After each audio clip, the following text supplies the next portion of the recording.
Hello friends, happy independence day. ఏంటి ముందుగానే independence day విషయం చెప్తున్నారు అనుకుంటున్నారా?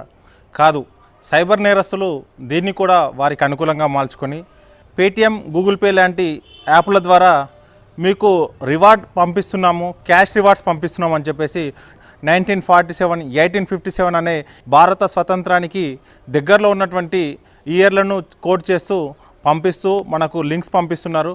మనం క్యాష్ బ్యాక్ వచ్చిందనే ఒక సంతోషం, అలాగే స్వతంత్ర దినోత్సవం సందర్భంగా వచ్చిందనే నమ్మకంతో దాన్ని స్క్రాచ్ చేసినప్పుడు సైబర్ నేరస్తులు మన డబ్బులను లాగేసే ప్రయత్నం చేస్తున్నారు. రీసెంట్గా ఈ 2-3 రోజులుగా ఒక ట్రెండ్ అవుతోంది. పేటిఎంలో కానీ గూగుల్ పే, ఫోన్పే లాంటి దాంట్లో జరుగుతూ ఉంది. ఒకసారి దీంట్లో చూద్దాం. మనం చూసినట్లయితే ఇక్కడ స్వాతంత్ర దినోత్సవ శుభాకాంక్షలు తెలియజేస్తూ హ్యాపీ ఇండిపెండెన్స్ డే అనే ఒక మెసేజ్ ఇస్తూ కింద 1971 అని ఉంది. అది మనకు వచ్చినట్టు చెప్తే కింద స్క్రాచ్ చేసిన తర్వాత నెక్స్ట్ స్టెప్ అని చెప్పేసి నెక్స్ట్ స్టెప్ చేసి సెండ్ చేయమని చెప్తున్నారు. ఎప్పుడైనా మనకు గిఫ్ట్ కానీ క్యాష్ బ్యాక్ కానీ వచ్చినప్పుడు మనం స్క్రాచ్ చేసినట్లయితే మనకు అమౌంట్ డిఫాల్ట్గా మన అకౌంట్లో యాడ్ కావాలి. అలా కాకుండా ఎప్పుడైతే మనల్ని ఓటీపీ అడగడం, యూపీఐ కోడ్ అడిగారు, లేకపోతే మనకు ఏమైనా డీటెయిల్స్ అడుగుతున్నారంటే అప్పుడు ఖచ్చితంగా మనం అనుమానించాల్సిన అవసరం ఉంది.